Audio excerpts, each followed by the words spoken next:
Hey, everybody, it's Ron Johnson, and this is the Ron Johnson Show on Locked On Sports Minnesota. I am excited because in 2 days, yes, 2 days, the Gophers are going to play the University of North Carolina. The Tar Heels are coming to the building. So we have to talk about the Gophers Open. We have to talk about roster cuts as well. There's another big day today at 3 p.m. The Vikings have to get down to 53. So we're going to see what this 2024 team looks like. I have about 48 guys I think I know that are locks, or like that I think should be locks. And then there's a couple that I'm not sure what the Vikings are going to do about that. We'll talk about that. And also we got Michael Floyd. He's going to join us in the Hanging Ron Johnson segment. All that and much more coming up next on the Ron Johnson Show.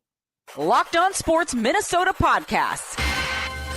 It's endless Minnesota Vikings talk with the diverse voices of your local experts. Now the Ron Johnson Show.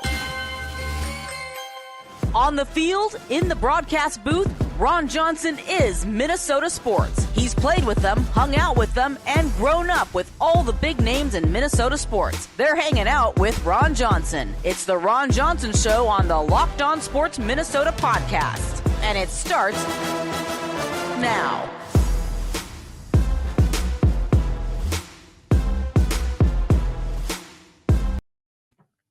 Hey, everybody, it's Ron Johnson, and this is the Ron Johnson Show on Locked On Sports Minnesota. I'm excited about today's show because, as I mentioned in the open, we got Michael Floyd joining us. And Michael Floyd, as you guys know, Minnesota native, played for Notre Dame, never went to the Gophers. I wonder why. Why'd I ask him that?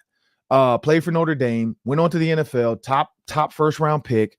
And then, you know, like every player, when it's time for more money or things happen, you have to find team after team after team. He ended up coming to the Minnesota Vikings, didn't really work out the way I thought it should have. I had him, you know, I thought he was one of those guys who are going to make the roster and really help this team out in the red zone, but it didn't. But then also, we got the Gophers, UNC, we got the Vikings, 53. And there's a lot to talk about in sports today. And so as we jump into the show, as I bring my producer into the show, Sam Ekstrom, I want everybody to know that now through September 22nd, all FanDuel customers can bet $5 and get a 3-week free trial of the NFL Sunday ticket from YouTube and YouTube TV. Just visit FanDuel.com/locked on to get started. And that's September 22nd, people. So you look at your watch. That means you have less than a month of this. But why not? You get a free 3-week trial of NFL Sunday ticket. The games are going to start September 8th. Think about all those games you can watch up until then on the NFL Sunday ticket, and you might love it. You might want to stay on YouTube, YouTube TV, and keep the Sunday ticket, but why not get the free trial now? Get all the games you want to do. I know I'm going to do it. Why not? I can watch all the games from the stadium as well as additional games when I'm headed to the post-game show. So you might want to try it. But again, that's FanDuel.com/locked on to get started. Well, as I said, we got the Gophers UNC coming up this week. We got the Vikings in about a week are going to be playing the New York Giants. It's their 100th season, Sam. I did not know that. Somebody explained that to me, or why that's going to be a big game for the Giants. This is their 100th season. And Eli Manning has joined social media. Eli Manning is now on Instagram. So first Peyton joined, then Eli joined. It's a lot of guys that started to join now they're in retirement. They're like, you know what? There's no more distractions. Let's go get this money on social media. And Eli Manning has joined. And right away, thousands and thousands of people went to see the Eli dad jokes. And his first dad joke, Sam, he cropped out Peyton Manning in every picture he posted and said, I think I'm learning this crop thing on IG. He cropped in it, but he left like half of Peyton's face as you know it's Peyton, but then he cropped him out. And so Eli Manning has joined social media because, I mean, he's doing some things with the Giants. He has his own like on the road type show. I think ESPN airs some stuff like, was it Chad Powers when he went to Penn State and dressed up and threw the ball. Now there's an actual like movie coming up, I think on Hulu, where there's an actor, I forgot his name, but Eli playing Chad Powers. So he's playing a guy playing a guy. I don't know if you guys remember that line from a movie. I'm just a guy playing a guy playing a guy. I think that was Robert Downey Jr., by the way. It I forgot the name of it. It was like the Army movie. I think that's what it was from. Was it Tropical Thunder or something like that? Or I can't remember. It was something like that. But Sam, when you look at UNC week, you got Giants week, you got the 53-man per cut down. What are you most excited about? Like, are you excited about live college football in town this week? Are you excited about the Vikings finally getting to 53? Or are you looking past 53 and like, I want the Giants. I want to see Sam Darnold, because I've seen a lot of Sam Darnold tweets the last couple of days about J.J. McCarthy's hurt, so we know it's Sam Darnold. What are the Vikings getting? Which of those three, which one kind of really gets you going? Yeah, I think Seeing what this Gophers team is my favorite of the week, because I just know so little. We don't have preseason. We don't have access to practices the way we do with the Vikings. We don't know. And, talk about the intrigue around Sam Darnold. How about the intrigue around Max Brosmer? That guy's even more of a mystery to me than what Sam Darnold is going to be with the Vikings, because he played at a lower level of college football. He's supposed to be able to sling it all over the field with the stats he put up. I can't wait to see him. And they get a high-level opponent on Thursday night in the first game of the season. This is going to be an awesome opener. It's at home. So that's my best of the week. Following that, I think, will be this Vikings 53, which we're getting slowly the information coming out on. We're seeing those cuts leaking across Twitter. Dalton Reisner going to the IR. That's going to come together today. But I'm looking forward to Thursday night. That's going to be a lot of fun. Yeah, and focusing on the Gophers and UNC, I'm excited as well, Sam. One, I'm a little nervous. I'm nervous about my schedule. My wife is going out of town for work. And so I have to get these kids to school. I have to then pick the kids up from school. I then also have to figure out how to get both of them to practice, because they both have practice on Thursday. And so I have to figure that out. And then I still have to then jump on the road and get down to the stadium by 4:45, I'd say, maybe 4:30, because I need to park and then I need to walk over to the set by the stadium. So I'm a little nervous about Thursday. I'm not gonna lie, Sam. I'm not fully like, oh yeah, I'm right. Like, if my wife was gonna be here, I would be like, oh yeah, let's go. Now that you have family, now that she's out of town, I'm kind of like, all right, how do I figure out how to get them both to practice? I know the older one has a friend that the mom can pick her up. The younger one is the one where I'm like, well, like, who's going to pick her up? Does she know to make sure she has her bag and all her stuff? Because she's 9 and she's left stuff. She's left her cleats before. She's left her bat, her helmet. So I'm nervous. But here's where I go with this, Sam. Getting down to the stadium. First, I'm already envisioning an absolute packed house. It's going to be, it's a gold out. So I'm not wearing gold. I don't have anything gold suit worthy. I'm not doing that. Unless some suit company can Superman in a couple days make me a gold suit. I'm not doing it. I will accessorize with gold, though. I think I'm going to do like a gray suit and then accessorize and have a yellow tie and then a yellow pocket square. I've been trying to find a yellow shirt. No, nothing. Like, everybody's like, oh yeah, we don't really do yellow anymore. Yellow's not the color. It's pink. Pink's the color. So there's no really yellow and blue shirts to go with a gray suit. So I'm going gray suit, but I am going to accessorize, Sam, with the gold accent pieces, the gold tie, the gold pocket square. Nice. So I'm going to have a little bit of gold out. And then here's the other problem, because I'm going to change. And then I'm going to go into the stadium for a little bit, because I want to get home for the post game. I don't like doing the post game. I like to be able to sit here, have the mic, have the camera, have the notes, have the iPad, and do the post game from here. And so get to my home studio. So I'm going to leave, but I am going to change to go into the game. I haven't decided if I'm going to change or just keep the suit on and be like, screw it. Let me just keep the suit on for a half. It's only a half. I'm not running around like the fans. Maybe a suit gets you into more doors too, because people are like, oh, this dude's just suited up. Like, let's let him in. Come through. So I might keep the suit on, because then I might blend in with like the national TV guys too. They may be like, oh yeah, just go through. He's good.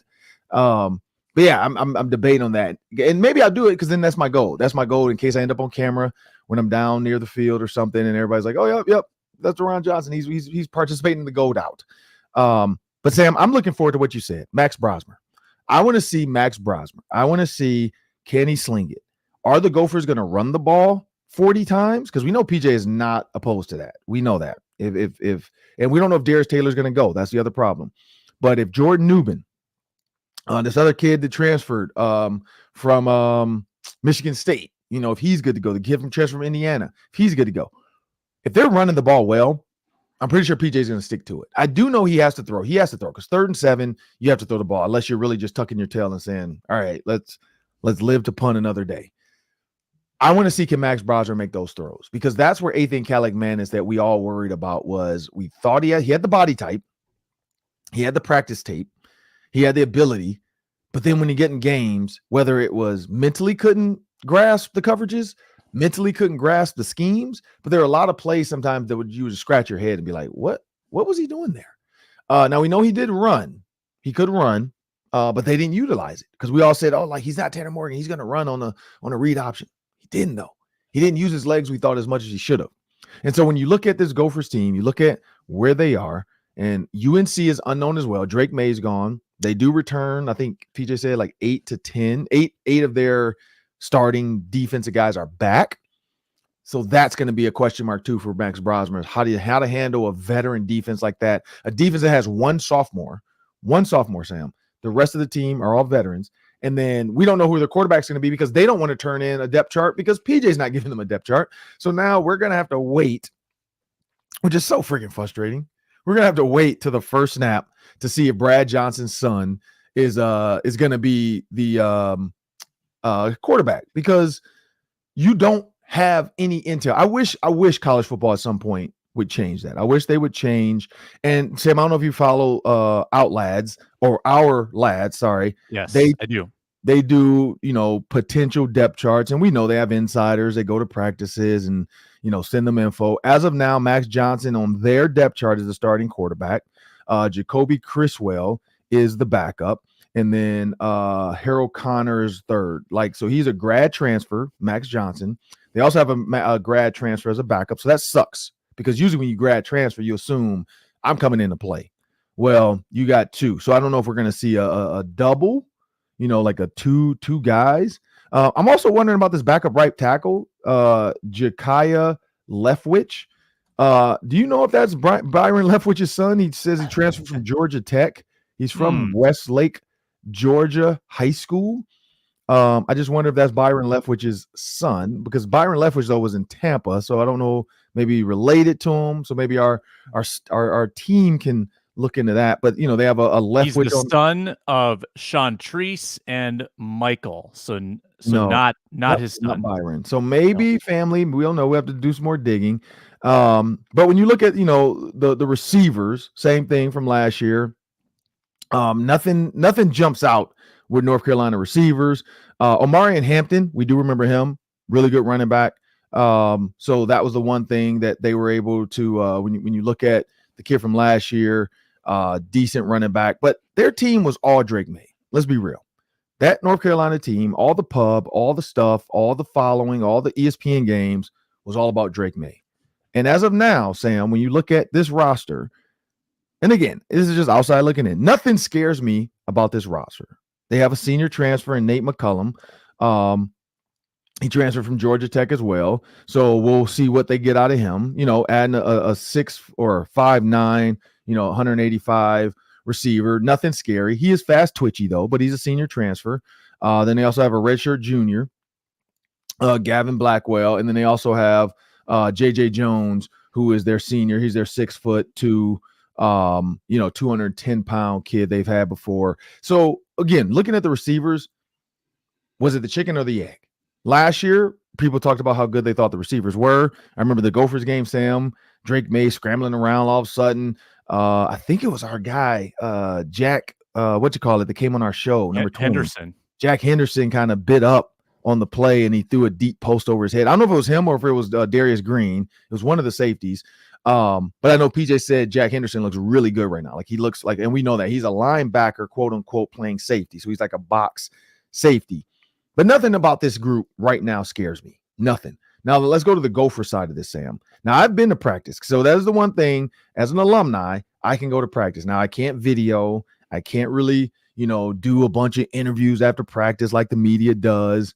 I can't really, sit up and try to get intel. I do have conversations with them, and I can tell they're trying to figure out, like, is he right here as an alumni or is he here as media? Because I see the guys coming over. I see, I've been told, hey, wait, can you just put your phone in your pocket? Like, what do you think I'm doing? Recording stuff? But here's where I go with this. Elijah Spencer, Daniel Jackson. Those are two guys that played last year. So we know that. LeMekhi Brockington, he's been on our show. We're hoping that he can become a piece of this puzzle. They also have, and we know this, Christian Driver. He's a guy right now behind Daniel Jackson. He's a sophomore transfer, but you can always upseat guys in this three because you have the slot, you have the Z and the X. Daniel Jackson's in the slot, but we know Christian Driver. We know Daniel Jackson can go out to the X or a Z. We know Christian Driver can move in the slot, and then LeMekhi Brockington goes back. When you look at running back, Darius Taylor, not sure he's going to play, depending on his leg. But you also have Jordan Newman, and you have the kid that transferred from Ohio, I don't know why I kept saying because I know Mangum is Michigan State, but Sia Bangura, he's the kid that transferred in, and then they also have Marcus Major. Not sure what's going to happen with him. Haven't seen much of him around there, but he transferred from Oklahoma, and so this is the thing about the Gophers. We won't know till we know. Like I saw Mangum getting a bunch of snaps in practice. But here's the thing I can say. Their defense is solid, Sam. They are big. Yeah. They are strong. You look at Ja Joyner. You look at Strigal. And then, of course, you got Jack Henderson, like we just talked about. Jack was on previously on the show. And then for them, too, Justin Wiley, at cornerback. They're going to have to figure it out, though. They lose some guys to the NFL. We know Tyler Nubin's gone. And that was one question at the State Fair, Sam. We asked PJ Fleck. And PJ Fleck live said, you don't replace Tyler Nubin. He said you don't. You can't replace one of your top players on the team. He said what you do is you hope that as a group they can do enough to kind of learn how to do what Tyler Nubin did. But he said you can't teach what Tyler did. Tyler got burned, we know, in the Northwestern game, and it worked. It didn't work then, but a lot of games he took that chance and got that interception, like Troy Polamalu, like Ed Reed, like Tyler Nubin. That's why he was a top draft pick. He had that ability to do that. So UNC Gophers, Sam. I'm a homer, of course. I'm picking the Gophers. I just think that at home, gold out, home crowd advantage. We know PJ Fleck early on is going to run the ball. North Carolina last year couldn't handle the run. They just had Drake May, so the Gophers couldn't handle the bullets. Also, that interception at the end of the half that threw. If he doesn't do that, they have a chance to kick a field goal, and they go in at halftime with a little bit more like, okay, we're in this, versus nothing, and then you turn around and they score. So I don't know. What are your thoughts on before we get to Michael Floyd? We got Michael Floyd joining us in the Hanging Around Johnson segment coming up next. But before we jump to that, Sam, what do you think about that game with those two? Yeah, just check the FanDuel line. Gophers 1.5 point underdogs, very close. I like the maroon and gold. I think they've got way more continuity than North Carolina does. A ton of starters back. They brought in transfers to fill out their depth, but in today's age in college football, that means something. So I like Minnesota a lot. And I think Brosmer is going to give them a whole new element to that passing game. So I'm a fan of going Gophers on Thursday night, 1-0 start to the season. Yeah, and the one thing about the defense, because PJ Fleck, going back to what PJ said about that, and just to give you guys an idea, when I read down the starters, again, this is potential. You got senior, grad transfer, grad, senior, sophomore, senior transfer, grad transfer, junior, redshirt junior. That's elite when it comes to just age and growing your team from the bottom, like recruiting, keeping guys in the program. And they're in a good position because all their backups, sophomore, junior, they do have one senior backup, but sophomore, freshman, junior, sophomore. So North Carolina, I will say, has done a great job of, here's your starters. These guys are going to be gone. Hey, freshmen and sophomores, just stick with us for one more year. Don't jump in the portal. Don't try to go chase NIL. I know Michael Jordan has made a comment about the NIL as well, and not sure how he's going to handle it because we know he's kind of diversifying away from Nike. So is Phil Knight going to allow him to use some of that billions? How does that work? Because Phil Knight has kind of told Nike, hey, we're going with Oregon this year or for the next couple of 5 years, I think he said, unlimited NIL at Oregon. So I think Michael Jordan sees that too and is like, hey, how do I do this? Because if not for me, your Nike brand wouldn't be what it is. Let's be real. Nike without Jordan is not Nike. It's just another brand. Whoever Jordan had went with, I think, and maybe I'm wrong at the time, I think that brand would have blown up because he had one of the hottest shoes out there. Now, Nike did create the shoe. Their team did design it. So it is a cool shoe, but I don't know if people care about the shoe and they more so than they cared about Jordan. Because sometimes if you look at the shoe and you take the Jordan logo off, it's not as hot as you think it is. But that's a whole different topic. We'll talk about that. But we got UNC Gophers coming up Thursday. So Friday on the roundtable, we're for sure going to dive into this Gophers game. What happened? Win or lose, we have to break it down. That's what we do. But coming up next, we got Michael Floyd joining us in the Hang On Ron Johnson segment, and we'll do that after a word from our sponsors. Brought to you today by FanDuel. We've been telling you about it for a week now. America's #1 sportsbook has a fantastic deal now through September 22nd. All FanDuel customers can bet $5 and get a 3-week free trial of NFL Sunday Ticket from YouTube and YouTube TV. Watch the Vikings. If you're not in this market, get them for free against the Giants. against the Niners, against the Texans, those first 3 weeks of the season. With the YouTube TV base plan, you'll be able to watch every regular season Sunday afternoon out-of-market game. All you need is a Google account and a current form of payment, and you can cancel at any time. Visit FanDuel.com/lockedon, FanDuel.com/lockedon. Download America's #1 sportsbook. Get NFL Sunday Ticket for free for 3 weeks. Well, with no further ado, Michael Floyd is going to join me in the Hanging Around Johnson segment. And I remember Mike when he was in high school, playing for the University of Minnesota, playing in the NFL. Guys like Larry Fitzgerald, Michael Floyd. You hear about all these guys in Minnesota. You end up meeting people like Chris Carter that know these guys. And so Michael Floyd is one of them. When he came to the Vikings, I was excited to have him in Minnesota. He didn't pick the Gophers, so we'll talk to him about that. But Mike, man, appreciate you for joining me on the Ron Johnson show. Hey, Ron, I appreciate you guys having me. So first, I'm not gonna jump into the Gophers early. I know right now you're doing real estate. The big thing, and we've talked to Ryan Clark about this, man, and then we know like Ryan Clark has done the pivot now, and so this is back right before. Actually, I think we had Ryan Clark on before the pivot kind of took off, and he talked about pivoting in life and finding other stuff. He does the DB training stuff, and then he's the father. His sons are playing college football. What was that like for you when you kind of realized, okay, football's done. I got to pivot. I got to find a career. Why real estate? So I joined, I played 6 a.m. basketball with a whole bunch of investors and real estate agents. And they're just like, you should get into investing, Michael. And, that's how I made to, wanted to become a real estate agent. But before that, and I was young too, 22, Larry, always spoke about investing. And, being 22, I'm just like, Larry, I don't really want to know. I just got this money. I don't know what I want to do with it, But he's like, man, you should do something. You got to do something, build into this. But I just didn't want to know. I just didn't get it at that point. Now, being older, I understand. I took 3 years off. I retired in 2020.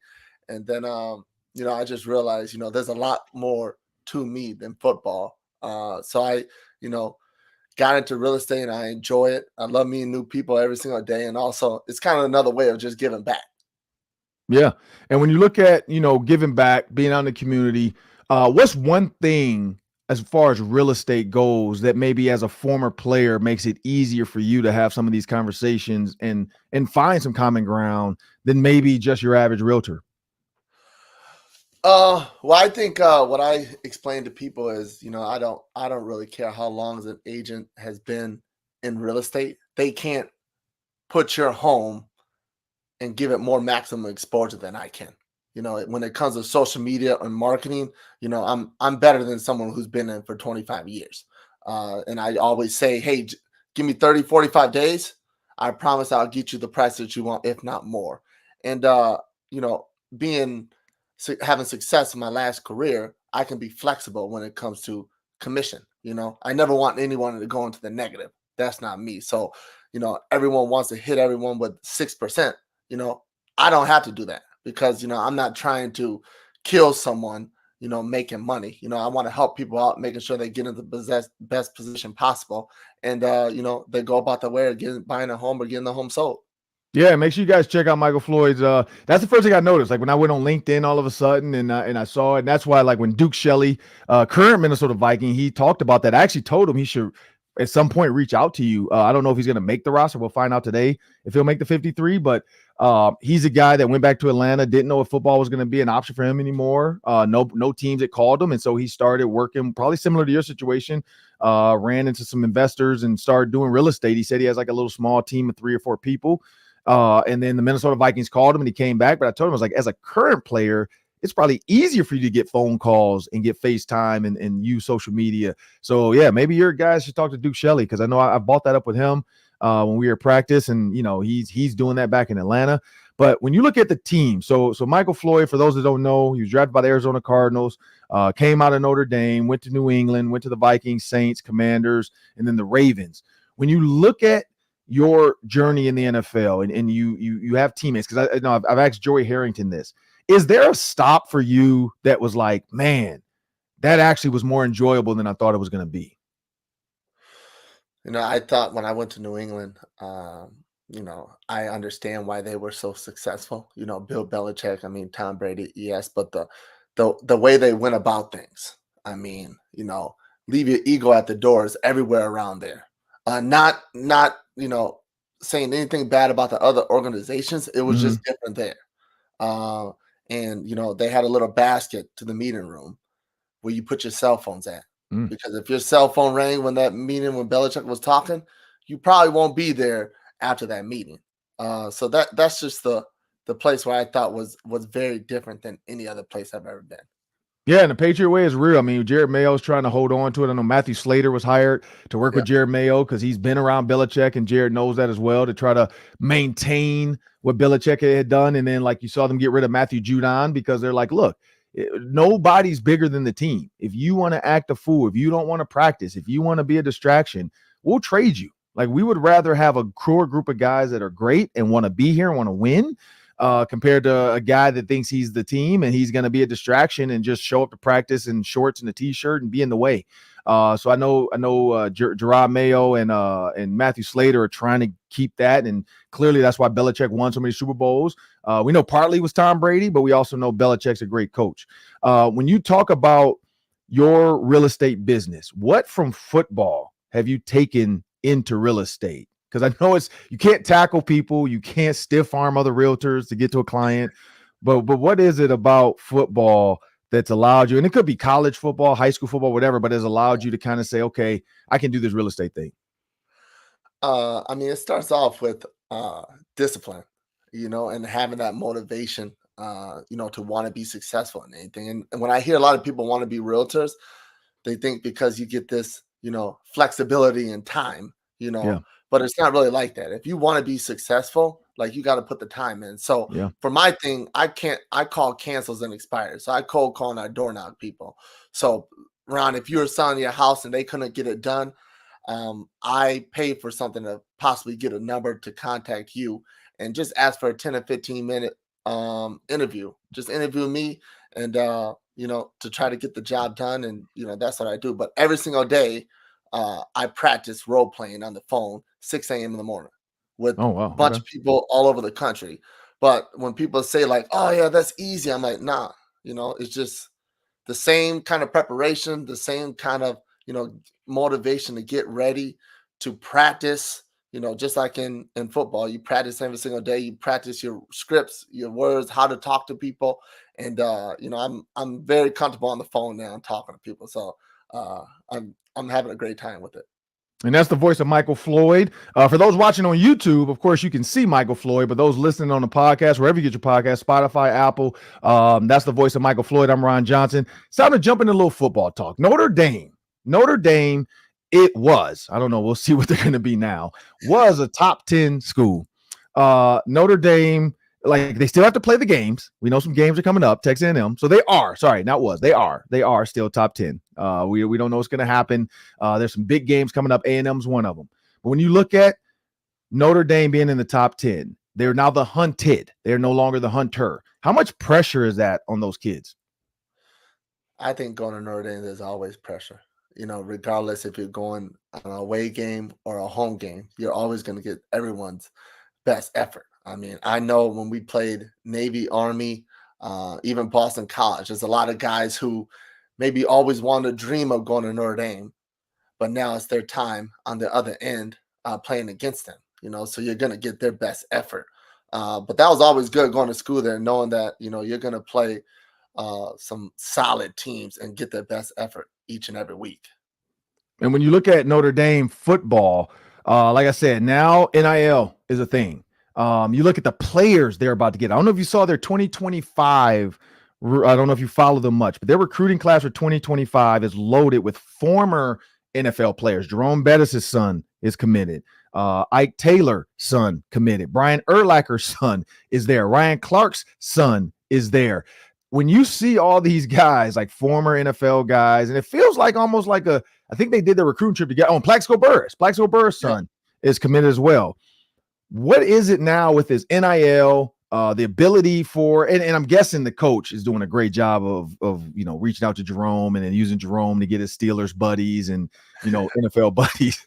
But what has NIL done for Notre Dame, because Notre Dame is still historic, and you don't hear much about NIL at Notre Dame compared to like Texas A&M and Florida State and Alabama and Georgia. Notre Dame quietly just goes about their business, and they still continue to have, Marcus Freeman is doing a great job recruiting. But what is that like with the NIL world, but then also with a historic program like that? Ron, that reminds me of my recruiting visit when I went there. Charlie Weiss was the coach at the time, and there was a guy I was at Ruth's Chris with, and he asked, what are you going to give my mom? And Coach Weiss goes, I'm not giving your mom anything. We don't do that here, And me coming from where I come from, I just want a good steak, so for that night, So, but I just think that the NIL it's changed so much, and I don't know how motivated guys are, to get to the next level, knowing you have all this money already in college. I just recently told this story too, that, I told Coach Kelly when I was there, I said, I want two things. I want my driveway plowed, and I just want points on my campus card just to eat. Because you ran out of money to get into the cafeteria. That's how broke I still was in college, So these guys, it's great to, have some money, but sometimes it can steer you off from, what you have in sight and what your real goal is, knowing that it's already coming so early. And I just wish these guys who have this money have someone around them that can help them financially try to travel through this way of making sure they're on the right path.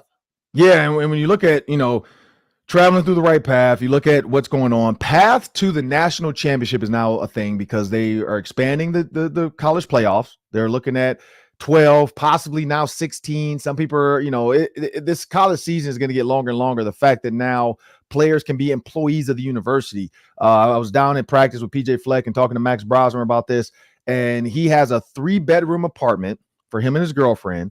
Nobody else lives there because he has the extra room for when his family comes to visit. The school covers a part of it, and then his NIL covers, whatever else he needs. And so PJ was just saying it's different now. Players don't have to live on campus anymore. Players don't have to worry about university housing. Like they have some, not all, but some of these top players have enough money, whether it's 80 grand, 100 grand for the year, to be able to pay, which is a lot of money, period, especially for a college kid. 100 grand for a college kid. I mean, for an adult, 100 grand is a good living. But you got a college kid living in an apartment with 100 grand.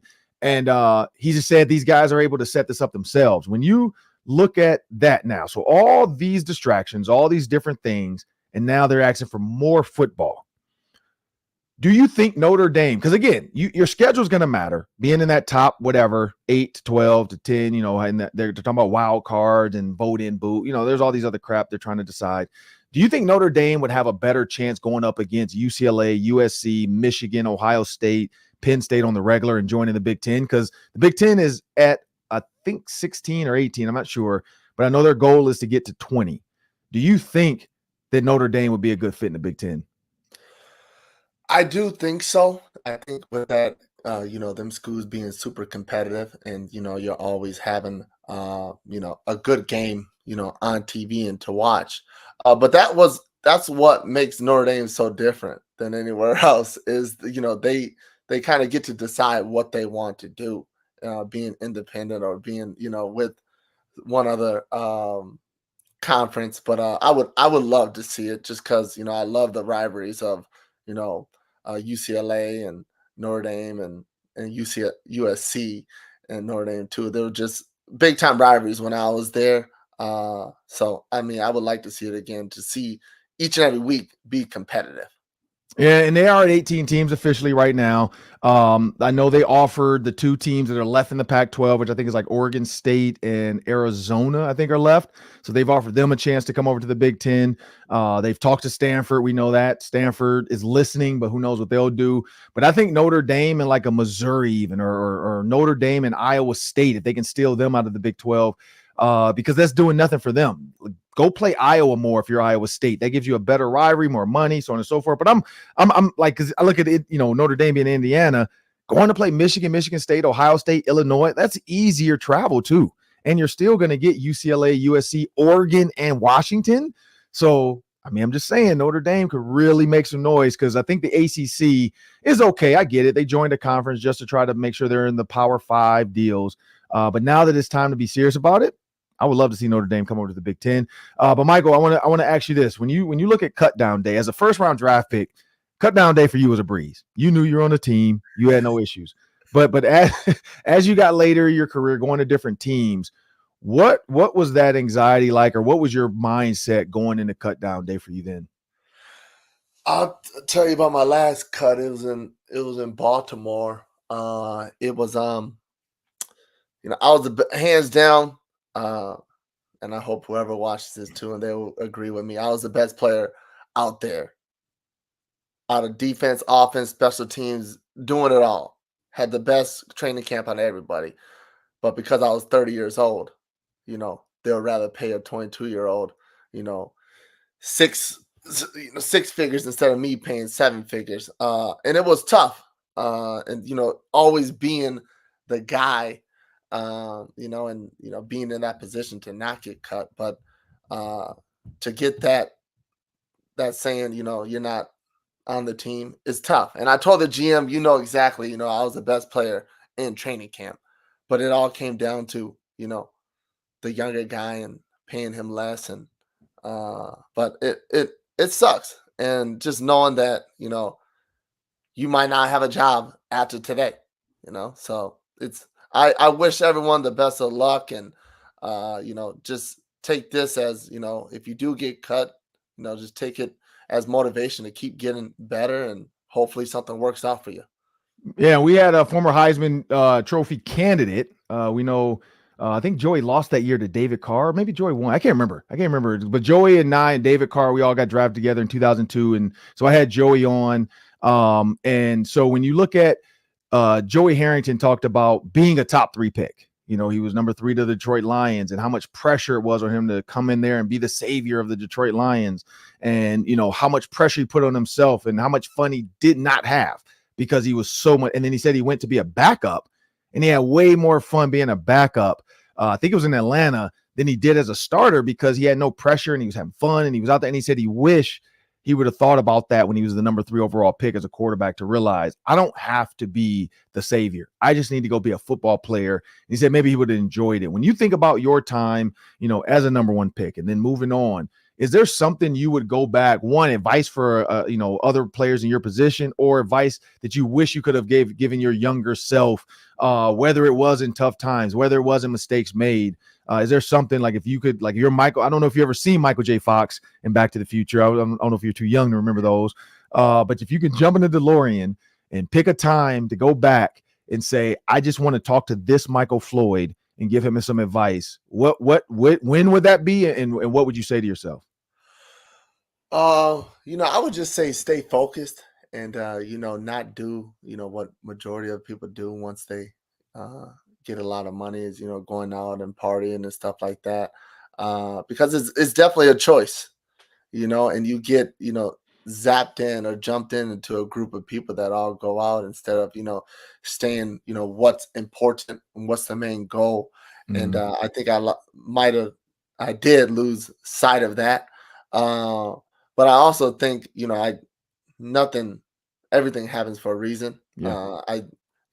I've had mistakes in my life, but I think also if I did not have the mistakes, I probably would have been $70-80 million richer and still doing the same dumb stuff, yeah. And not growing as a man and as a person. And also I would never met my wife most likely. So, I'm happy how everything ended. I'm happy how my life is going now. But I would just say if I could go back just to stay focused, know what, the goal at the end of the tunnel, know what you have in sight and just keep pushing for it. And if you have any veterans, on your team to lean on them because, I definitely did that for the most part.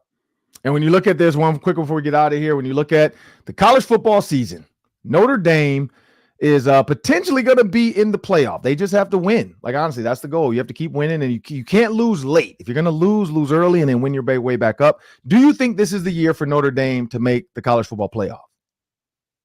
I think so. I think so. We got that new quarterback, and I think our defense is top 3 defense in the country.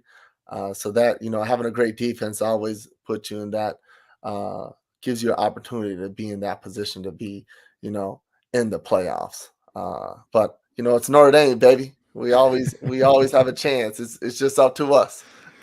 Well, August 31st, Saturday, people coming up. You got Notre Dame number 7 versus Texas A&M and all their oil money. 20th. That's going to be a big one. You also have Notre Dame coming to the Big Ten to play against Purdue, and that's when we'll get to see. Then they also got Stanford. You got Louisville. You got Northern Illinois, of course. You got Miami of Ohio. So there's some ones in there that Notre Dame should be able to put some points up. But, Georgia Tech, who just had a big game. So Georgia Tech is going to be playing as well. You got Navy, like you mentioned. And then you got that other beast, Florida State. You got to face Florida State. Then you got to face Virginia, Army. And then you finish the year with another Big Ten team in USC, who is currently ranked 23rd. So I don't know. That path, I'm not lying. That path looks a little easy. It looks like, yeah, they do what they're supposed to do. It doesn't look like it used to look for Notre Dame. And that's why I'm like, you know what? If you get to the Big Ten, that strength of schedule will be even higher. But you know what? You got to play the people that line up in front of you. You know that, Mike. And it doesn't matter how high you're ranked and how low another team is ranked. Stanford's going to give you their best. They always do. Georgia Tech's going to give you their best. And we know Florida State's going to give you their best. So I'm looking forward to this college football season. I'm excited. I was going to say, yeah, another one. Do you like watching like college, or do you prefer the pro game? Like when if you're bored and you're at home, you're just looking through some research of real estate. What are you looking forward to most, college football or NFL football? I'm excited for college football. NFL gets less exciting when you don't have that many guys that you played with playing anymore. I don't know a lot of them anymore. Not a lot of guys. I mean, Harrison Smith is probably the only one in my class that's still playing. But college football, I really look forward to. I'm about to have a party over at my house Saturday. Okay. Barbecuing and stuff, and hopefully, we get the win down in Texas A&M. Well, hopefully there's no tears at the barbecue. Hopefully Notre Dame can put up some points. Because of Jerome Bettis, he was my mentor growing up out of Detroit, Michigan. His son, I've known his son since he was born, and Ryan Clark as well. Ryan Clark and I've been friends. So I am actually kind of watching Notre Dame a little bit more now. Like Plaxico, when I found out all those guys were sending their kids to Notre Dame, I'm like, all right, let me check this Notre Dame team out and see what they got. So I'm watching that one as well. The good thing is the Gophers play Thursday, so it's my Saturday is going to be Texas A&M and Notre Dame. Like that's one of the ones I want to see. And then of course, everybody wants to watch Georgia and Alabama and see what all the hype is about. But I'm Ron Johnson. That's Michael Floyd. I want to thank you guys. I want to thank Mike for joining me on the Hanging Ron Johnson segment. Coming up next, we got the Daily 3. That's 3 questions, 3 minutes each, and we'll do that after a quick pause.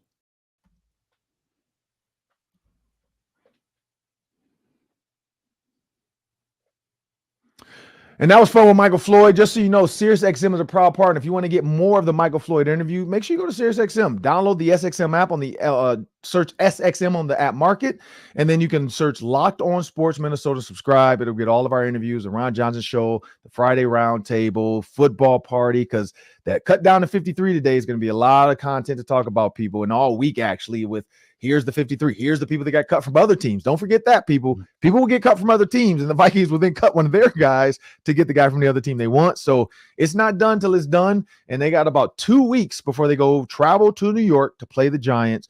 But time for the Daily 3. 3 questions, about 3 minutes each today. Take it away, Sam.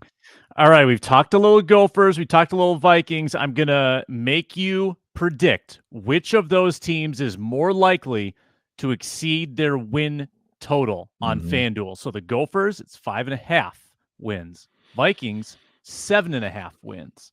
Which team is going to go over? Both of them. That's BOFUM. Both of them. No, if I have to pick one, dang it. Like if I have to pick one, I got to pick the Gophers just because I feel like Illinois and some of the teams they're playing, like I got the Gophers winning at least 6 games. And that's the thing. So I think 5.5 for them. I know what they're doing, but they're overestimating UCLA and USC. I know USC is ranked 23rd, but UCLA, in my opinion, even though Deshaun Foster is my guy, I don't think they are what we think they are. Like they lost their starting quarterback to Oregon due to NIL. And so I just don't know. And they weren't that great last year. They were the reason the Gophers got into a bowl game. I remember PJ Fleck had to watch their game, and if they lost, then the Gophers got in at 5-7 because of grades. The Gophers did only win 5 games last year, even though they got into a bowl game and then they won that one. But I think the Gophers can get 6 games. I think the Gophers. I think the Vikings get 8 though. That's what I'm saying. Like I do feel like the Vikings can get 8. But if I'm going to pick more likely, just because we don't know about Sam Darnold, we don't know about Jordan Addison's injury, we don't know about this offensive line. The defense is unknown as well. I'm going to go Gophers to get 6 wins. What about you? I would take Gophers as well. I mean, I think the Gophers have something the Vikings don't, which is they're given a couple games at home against opponents that are worse than them, like Rhode Island and Nevada should be wins in your building. If you beat North Carolina, that's house money. I mean, at that point, then you would just have to win, I think, 3 Big Ten games to get to 6, and you've got Maryland, Illinois, Rutgers on the schedule. So I love the Gophers over. Yeah, I mean, because I know what they're thinking. Like Iowa's tough, Michigan's tough, USC is tough, but yeah, Maryland, Illinois, Penn State's tough, but Maryland, Illinois, Rutgers. I think those are 3 that they should be able to pull off, and I think UCLA is winnable. And the other one that I think is sneaky is going to be Wisconsin. Like Wisconsin on that Thanksgiving weekend. I'm not too sure Wisconsin is what we think they are. They don't have the running backs they used to have. Their defense isn't what they used to be. They have a new coach in Fickle. So who knows? I mean, it took him a while at Cincinnati to get to top 4 in the country. So he does have more in the cupboard when he went to Wisconsin, but I don't know. What you got on the next one? All right. CeeDee Lamb got paid yesterday. 4 years, $136 million, just a little less than Justin Jefferson's annual salary. Do you think that CeeDee Lamb is truly the second best receiver in the NFL, or is it just his salary that's the second biggest in the NFL? Oh, with salary, Jamar Chase is for sure, in my opinion, better than him. When you look at the league of receivers, and again, this is the thing that I've always been told, and I remember I think Chris Carter said it to us when we were talking about Justin Jefferson. Chris Carter is not one to mince for words. When you talk about NFL receivers, he said it comes down to what is the team and who are they with. Like it's not so much of the receiver, more so than who they're with sometimes. And when you look at PFF, for instance, they rank the top 32 receivers. They pick Justin Jefferson, Tyreek Hill, Jamar Chase, and then CeeDee Lamb. I kind of agree with that. Like I think that's a fair assessment of the top 4 or 5 receivers. They got AJ Brown, which AJ Brown and CeeDee Lamb are interchangeable, in my opinion. When you think about AJ Brown with Philly, he also has to deal with Devontae Smith. Sorry, is his other receiver there he has to deal with. Then you look at Devontae Adams with the Raiders. He's getting a little bit older. The team's not as good. Quarterback's terrible. Amon-Ra St. Brown with the Lions, you could say, but yeah, I wouldn't say over. Brandon Ayuk, Deebo Samuel, Cooper Kupp, coming off injury. Stephon Diggs, DJ Moore, Puka Nacua, Garrett Wilson, Nico Collins. Devontae Smith, DeAndre Hopkins, Terry McLaurin, Amari Cooper. So when you go to that top 4, Justin Jefferson, Tyreek Hill, Jamar Chase, CeeDee Lamb, I think they're right. So I would say I would put Jamar Chase personally, route runner, over Tyreek Hill. Tyreek Hill just gives you ridiculous run after the catch. So no, I don't think he's number 2. But salary, yeah, it is what it is. But when Jamar Chase signs, Jamar Chase is going to ask for either more than Justin or right under Justin, but more than what's his name, CeeDee Lamb. I don't know. What do you think? Yeah, I think you're right. I think Jamar might exceed Justin Jefferson depending on the kind of year he has. CeeDee has had a really nice ascension. I mean, his touchdowns have gone up every year. His yards have gone up every year. So is he going to keep rising? Is he going to threaten 2,000 yards? I mean, that could put him in the conversation. But I still got to see, just a little bit more consistency year to year from CeeDee Lamb now that he's a 1,700-yard receiver, now that he's paid $34 million per year. Last one, Ron. I don't know if you heard about this. Deion Sanders and the university together have banned a critical columnist from the Denver Post from asking him questions, or anyone on the team questions, in press conferences. What do you make of that decision from Coach Prime in Colorado? Yeah, that's tough for me because when you think about a media person's job, their job is not to be unbiased. Their job is not to make your program look better. Their job is to do their job however they see fit. Now, if there's slander, if there's things being said that aren't completely true and there's just lies being spouted, whether it's, court cases coming, whatever it might be. I don't know the whole story. I haven't researched it, but I did see, because a lot of people are starting to pile on and say Deion's wrong, XYZ.